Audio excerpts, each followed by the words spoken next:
नमस्ते प्रणाम। मैं आपका अपना विशु राय हाजिर हूँ जुर्म की दुनिया की एक और नई कहानी के साथ। साथियों, उम्मीद है आप स्वस्थ होंगे, मस्त होंगे और अपने परिवार का भी ख्याल रख रहे होंगे। साथियों, आजकल हमारे समाज में कई महिलाएं ऐसी हैं जो पहले शादी तो करती हैं और घर वालों को कुछ भी नहीं बताती हैं, और फिर जैसे ही पति वक्त देना कम करता है वैसे ही कुछ महिलाएं सोशल मीडिया पर अपना समय बिताने लगती हैं। उसके बाद महिलाएं लड़कों से बात करना शुरू कर देती हैं और फिर धीरे धीरे बात इतनी अधिक हो जाती है कि वो प्रेम प्रसंग करना शुरू कर देती हैं और ये भूल जाती हैं कि वह शादीशुदा हैं। लेकिन उसके बाद जो अंजाम होता है वो बेहद खौफनाक होता है, बेहद हैरान कर देने वाला होता है। साथियों, आज एक ऐसी ही कहानी जो मैं लेकर आया हूँ आपके लिए, बेहद ही हैरान कर देने वाली है और उन महिलाओं को ये कहानी जरूर सुननी चाहिए। इसलिए आप ज़्यादा से ज़्यादा शेयर करिएगा ताकि हर महिला यह जान सके, शादीशुदा महिला, कि शादी के बाद पति को धोखा देना और प्रेमी के साथ जाने का क्या अंजाम होता है, यह उन्हें अच्छे से पता होना चाहिए। साथियों, मैं बात कर रहा हूं उत्तर प्रदेश के कानपुर की। उत्तर प्रदेश के कानपुर में एक थाना लगता है बिधनू थाना। बिधनू थाना के अंतर्गत एक गांव जगदीशपुर। जगदीशपुर में एक महिला जिसका नाम रहता है मानसी। मानसी की उम्र 21 साल रहती है। उसकी मौत हो जाती है और जब घर वाले देखते हैं, सुबह होता ही है, तो पता चलता है कि मानसी की मौत हो चुकी है और फिर घर वाले फरार हो जाते हैं। आसपास के लोग पुलिस को फ़ोन करते हैं, पुलिस आती है और पुलिस लेकर उसे अस्पताल जाती है। अस्पताल जाती है तो उसकी मौत हो चुकी थी। लेकिन सबसे हैरानी की बात थी, उसके साथ जो कुछ हुआ था उसको सुनने के बाद हर कोई हैरान रह जाता है। हर कोई सोचने पे मजबूर हो जाता है कि एक इंसान जब नरभक्षी बनता है, भेड़िया बनता है, तो फिर वह क्या कुछ कर सकता है। साथियों, उसकी मौत हो जाती है। उसके बाद उसके घर वालों को फोन किया जाता है। घर वालों में उसकी माँ जब सुनती है कि उसकी बेटी की मौत हो चुकी है तो भागकर अपने पति के साथ अस्पताल जाती है। और जब अस्पताल जाती है तो आसपास के बेड पर जाकर देखती है तो उसकी बेटी कहीं दिखाई नहीं दे रही थी। तभी बाहर एक लाश जो सफेद कप चादरों से ढकी हुई थी। जब उसके पास जाती है तो पता चलता है कि इसका कोई नहीं है। पुलिस पास में मौजूद रहती है। जब पुलिस वालों से माँ पूछती है कि ये लाश किसकी है, पुलिस ने मुझे फ़ोन कर बताया था कि आपकी बेटी अस्पताल में है। पुलिस बताती है कि आपकी बेटी की मौत हो चुकी है और आपकी बेटी की लाश यह सामने पड़ी है जिसे आप देख रही हैं। जैसे ही चेहरा खोलती है, माँ बेहोश हो जाती है। पिता का रो रो कर बुरा हाल होता है। पिता बार बार कहता है कि बेटी ने एक बार मुझे बताया होता तो आज यह जिंदा रहती। दरअसल साथियों, इस घटना की शुरुआत होती है आज से ठीक 3 साल पहले। 3 साल पहले मानसी की शादी कानपुर देहात के एक क्षेत्र में तय होती है। मानसी बेहद खूबसूरत, बेहद खुश थी शादी से। लड़का भी शादी के लिए बेहद खुश था। दोनों एक दूसरे से बातचीत करने लगते हैं। आजकल अमूमन देखा जाता है कि जब शादियां तय हो जाती हैं तो लड़की लड़के एक दूसरे से बातचीत करना शुरू कर दे रहे हैं। उसी तरह मानसी भी अपने होने वाले पति से बातचीत करना शुरू कर देती है। दोनों एक दूसरे से बेहद बातचीत करते थे, बेहद खुश थे। शादी भी हो जाती है और घर में मानसी अब बहू के रूप में आ जाती है। और इधर मानसी का पति भी बेहद खुश था, पूरा परिवार बेहद खुश था, सब कुछ अच्छा चल रहा था। मानसी भी ठीक ठाक पढ़ी लिखी लड़की थी, परिवार अच्छा था, पति भी बेहद हैंडसम अच्छा लड़का अपना रोजी रोटी कमाने के लिए मेहनत मजदूरी करने लगता है, छोटे मोटे काम करने लगता है और जितने पैसे मिलते थे परिवार को देने लगता है। अब शादी को धीरे धीरे 2 साल हो जाते हैं। अब 2 साल होते आते हैं तो इधर मानसी का पति सोचता है कि अब अच्छे खासे पैसे कमाने चाहिए, कुछ दिन बाद बच्चे भी हो जाएंगे और फिर परिवार की जिम्मेदारी भी बढ़ जाएगी। अब वह घर से दूर जाकर कमाने लगता है। घर से दूर जाकर कमाने लगता है, वीडियो कॉल पर अपनी पत्नी से बात करने लगता है और फोन कर भी बात करने लगता है। घर वालों से भी बातचीत करता है। पत्नी को कोई कमी ना हो इसलिए हमेशा वो पत्नी के अकाउंट में ही पैसे भेजता था और पत्नी ही घर परिवार चलाती थी। लेकिन इधर अब पति जब काम पर बिजी हो जाता है, महीने 2-2 महीने पे घर आने लगता है, तो अब उसकी पत्नी मानसी, उसका समय नहीं कट रहा था। वह समय काटने के लिए अब टीवी का सहारा लेती है, सोशल मीडिया का सहारा लेती है। बैठकर टीवी देखा करती थी, सीरियल वगैरह देखा करती थी, और फिर जो समय बचता था थोड़ी बहुत पति से बात भी हो जाती थी।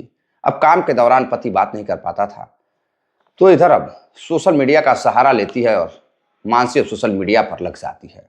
सोशल मीडिया पर नए नए लड़कों से उसकी दोस्ती होती है, लड़कियों से दोस्ती होती है, बातचीत करने लगती है।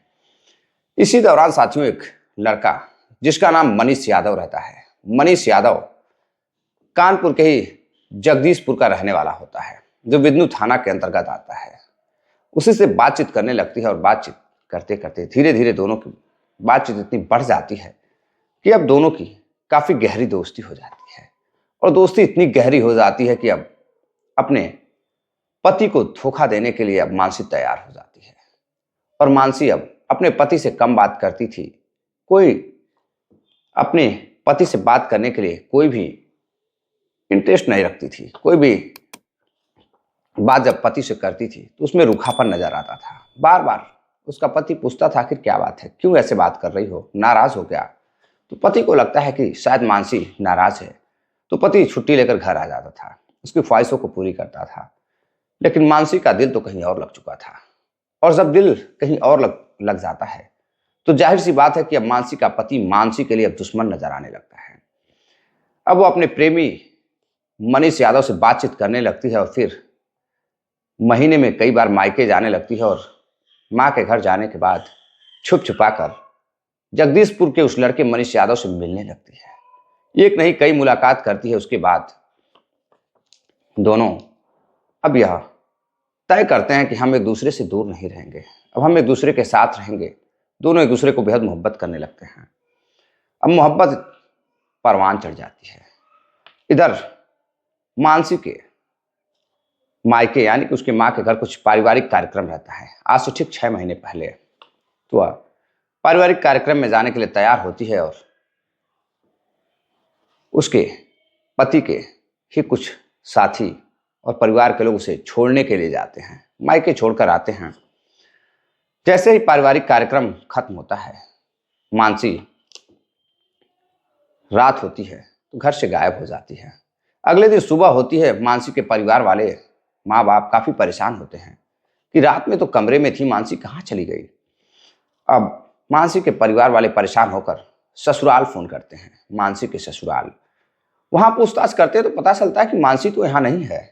अब जब यह खबर मानसी के ससुराल वालों को लग जाती है कि मानसी घर से गायब है और ससुराल भी नहीं आई और कहीं उसका कुछ पता नहीं है, तो मानसी के माता पिता अब काफी परेशान होते हैं कि वह समाज को क्या मुंह दिखाएंगे, लोगों से क्या कहेंगे, आखिर उनकी बेटी कहाँ चली गई। रिश्तेदारियों में जाकर बातचीत करते हैं, लोगों से पूछताछ करते हैं, लेकिन कहीं कुछ पता नहीं चलता है। अब वो पहुंचते हैं पुलिस के पास, वहां जाकर शिकायत दर्ज कराते हैं कि उनकी बेटी पारिवारिक कार्यक्रम में आई थी और पिछले दिनों से गायब है, उसका कुछ पता नहीं है, फोन भी बंद आ रहा है। इधर पुलिस जांच पड़ताल में जुटती है। ठीक उसके 10 दिन बाद मानसी पुलिस स्टेशन पहुंचती है। वहां पहुंचने के बाद पुलिस वालों को बताती है वो अपने मर्जी से एक लड़का जिसका नाम मनीष यादव है उसके साथ रह रही है और उसी के साथ वह अपनी जिंदगी बिताना चाहती है, शादी करना चाहती है। इधर पुलिस वाले उसके माँ बाप को, ससुराल वालों को फोन कर बुलाते हैं और बातचीत करते हैं। लाख समझाने के बाद भी लड़की मानने को तैयार नहीं होती है। मानसी कहती है कि नहीं, जब भी मैं जाऊंगी और जिसके साथ रहूंगी वह मेरा प्रेमी ही होगा, मैं उसी के साथ जाऊंगी और मनीष के साथ ही मैं पूरी जिंदगी बिताऊंगी। माँ रोती रहती है, आंसू की धार बहती रहती है, समझाने की पूरी कोशिश करती है। उधर पति बार बार समझाने की कोशिश करता है, लेकिन मानसी मानने को तैयार नहीं थी। पिता समझाता है कि मेरा कुछ तो ख्याल करो, मेरे पगड़ी का तो ख्याल करो, कहीं समाज मुझे क्या क्या कहेगा। मैं एक बेटिया को संभाल नहीं पाया। लेकिन मानसी बिल्कुल घर वालों के विरोध में थी, वो मानने को तैयार नहीं थी। न माँ की बात मानती थी, न पिता की बात मानती थी। और वहां से वह पुलिस वालों को कहती है कि मेरे पति को कुछ नहीं, मेरे प्रेमी को कुछ नहीं होना चाहिए, मैं उसके साथ जा रही हूँ। लिखित कार्रवाई होती है और फिर अपने परिवार को ठुकराकर, अपने ससुराल वालों को, अपने पति को ठुकराकर, सारा नाता रिश्ता तोड़कर साथियों वो अपने प्रेमी के साथ उसके घर जाकर रहने लगती है। धीरे धीरे समय गुजरता है, दोनों बड़े खुश थे। लेकिन बीच में एक दिन मानसी अपने मौसी की छोटी बेटी को फ़ोन करती है और कहती है कि यार मेरी तबीयत कुछ ठीक नहीं है, मैं तो परेशान हो गई हूँ। मौसी की लड़की पूछती है आखिर ऐसा क्या हो गया, तुमने तो अपने मन मुताबिक प्रेमी चुना है और उसके साथ रहने के लिए परिवार को भी ठुकरा दी, मौसा मौसी को भी ठुकरा दी, अपने पति को भी ठुकरा दी, अब क्या हो गया है। तभी मानसी कहती है कि मैं तुम्हें क्या बताऊं, मैं तो इतनी शर्मिंदा हूं कि मैं अपने माँ बाप को भी कुछ नहीं बता सकती हूँ। मेरा जो प्रेमी है मनीष, वो मुझे रोज मारता है, पीटता है और शराब के नशे में भी रहता है। अब वो मेरे साथ नहीं रहना चाहता है। वह कहता है कि तुम्हारे साथ जब से मैं हूं मेरी जिंदगी खराब हो गई है, मैं बर्बाद हो चुका हूं, तुम यहाँ से चली जाओ। और मैं नहीं जाती हूँ तो मुझे मारता है, पीटता है और मेरे साथ जोर जबरदस्ती करता है। समझ में नहीं आता है मैं क्या करूं। तभी फोन कट जाता है। उसका पति आ जाता है, फोन लेकर पटक देता है, फोन टूट जाता है और फिर बिना फोन के मानसी हो जाती है। अब ना वो सोशल मीडिया पर समय दे पा रही थी, ना टीवी देख पा रही थी और ना ही फोन पर किसी अपनों से बातें कर पा रही थी। अब वो मन ही मन घुटे जा रही थी।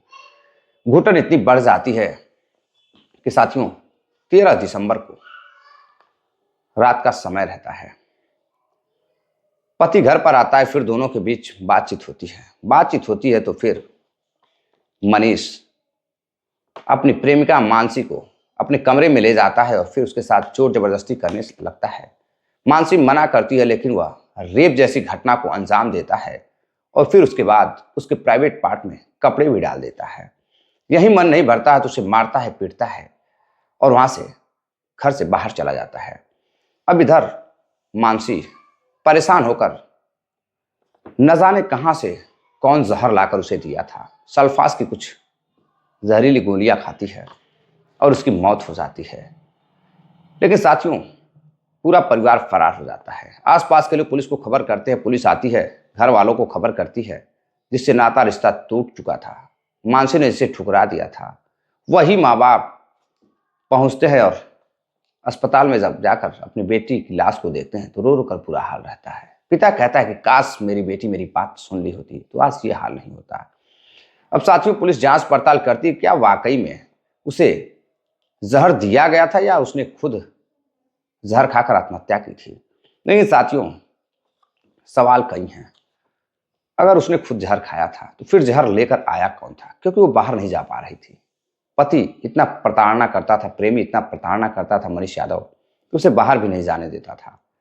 और इधर घर वालों की मिली भगत से ही ऐसा हो सकता है, क्योंकि साथियों घर में मनीष यादव मनीषा को, मानसी को मारता था, पीटता था, लेकिन कोई छुड़ाने के लिए नहीं जाता था। और उसके प्राइवेट पार्ट में जो कपड़े मिले हैं उसे देखकर सुनकर तो यही लगता है कि शायद उसके मौत के पीछे शायद उसके प्रेमी और परिवार वालों का ही हाथ होगा। घर वालों का कहना है कि वो आत्महत्या नहीं कर सकती है, लेकिन उसके जो प्रेमी और परिवार वाले हैं वो जरूर उसे दबाव बनाया होगा मानसी के ऊपर उन लोगों ने, ताकि वो आत्महत्या करने पे मजबूर हो जाए। फिलहाल पुलिस जांच पड़ताल कर रही है और उसका प्रेमी और परिवार, पूरे के पूरे परिवार वाले और प्रेमी मनीष फरार है। पुलिस जांच पड़ताल में कई पुलिस की टीमें लगी हुई हैं। जल्दी वो हत्यारा, वो आरोपी, वो दरिंदा पकड़ा जाएगा और उम्मीद है कि उसे कड़ी से कड़ी सजा भी मिलेगी, जिसने एक लड़की को बहला फुसलाकर अपने साथ ले गया और उसके परिवार से, उसके ससुराल वालों से, उसके पति से दूर कर दिया। लेकिन साथियों सोचने की बात है कि आजकल की लड़कियां जो शादी से पहले ही प्रेम प्रसंग में रहती हैं और शादी के बाद कई ऐसी घटनाएं उनके साथ होती हैं जिससे लोग सोचने पे मजबूर हो जाते हैं। तो साथियों इस कहानी पर अपना कमेंट कर जरूर अपनी राय दीजिएगा। मिलते हैं एक और नई कहानी के साथ, तब तक के लिए अपना ख्याल रखिए, अपने परिवार का ख्याल रखिए। नमस्कार, जय हिंद।